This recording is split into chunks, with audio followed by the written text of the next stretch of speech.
সুপ্রভাত, সবাইকে সীমার রান্নাঘরে স্বাগত।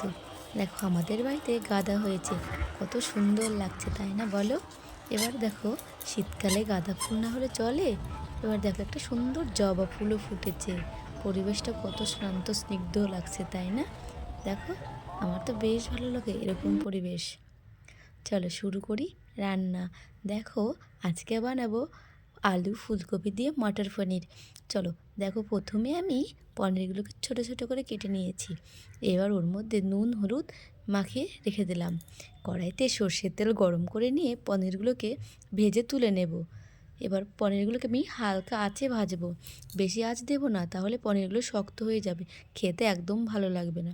দেখো আমি পনিরগুলোকে হালকা আঁচে উল্টে পাল্টে ভেজে নিচ্ছি। পনির প্রায় আমার ভাজা হয়ে গেছে। এবার আমি পনিরগুলোকে তুলে নিয়েছি, আর আগের থেকে গরম জল করে রেখেছিলাম, গরম জলটা অ্যাড করে দিলাম। এবার গরম জল দেবো, কারণ এটা সফট থাকবে। আলু ফুলকপিগুলো কেটে নিয়েছি।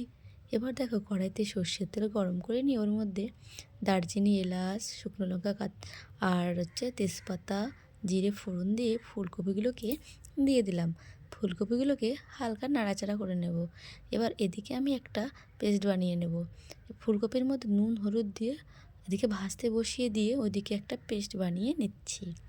দেখো এদিকে আমি শুকনো লঙ্কা, কাঁচা লঙ্কা, জিরে, গোটা গরম মশলা, আদা, তারপরে কয়েক টুকরো টমেটো দিয়ে একটা পেস্ট বানিয়ে নিচ্ছি। এবার দেখো আমার ফুলকপি ভাজা হয়ে এসছে। এবার ওর মধ্যে আমি আলুগুলো দিয়েও একটু ভেজে নেব। দেখো আলুগুলো আমি ভেজে নিচ্ছি। এবার আমি ওর মধ্যে কয়েক টুকরো টমেটো দিয়ে দেব। দেখো আমি কয়েক টুকরো টমেটো দিয়ে দিচ্ছি। টমেটো দিয়ে বেশ খানিকক্ষণ সময় নেড়ে চেড়ে নেব। নেড়ে চেড়ে নিয়ে এবার আমি আগে থেকে সিদ্ধ করে রাখা মটরগুলো দিয়ে দিচ্ছি। দেখো মটর আমি সিদ্ধ করে রেখেছিলাম, সেটা দিয়ে দিলাম।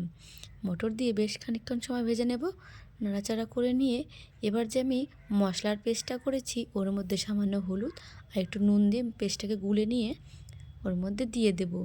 মশলাটাকে দিয়ে সুন্দরভাবে নাড়াচাড়া করে নেব।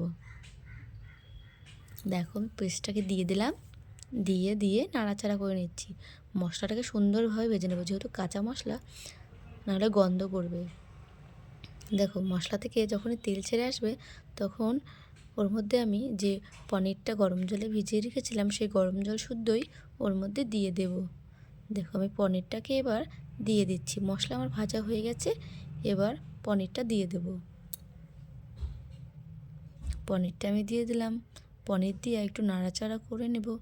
নাড়াচাড়া করে ওর মধ্যে আমি আরেকটু জল দিয়ে দেব। ওর মধ্যে আরেকটু জল দিয়ে ফুটতে বসিয়ে দিলাম। এবার ঢাকনাতে ঢেকে দিলাম।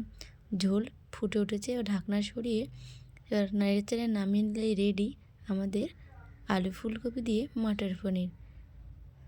অবশ্যই তোমরা ট্রাই করো, আর আমার ভিডিওটি ভালো লাগলে চ্যানেলটিকে সাবস্ক্রাইব করো। Bye bye.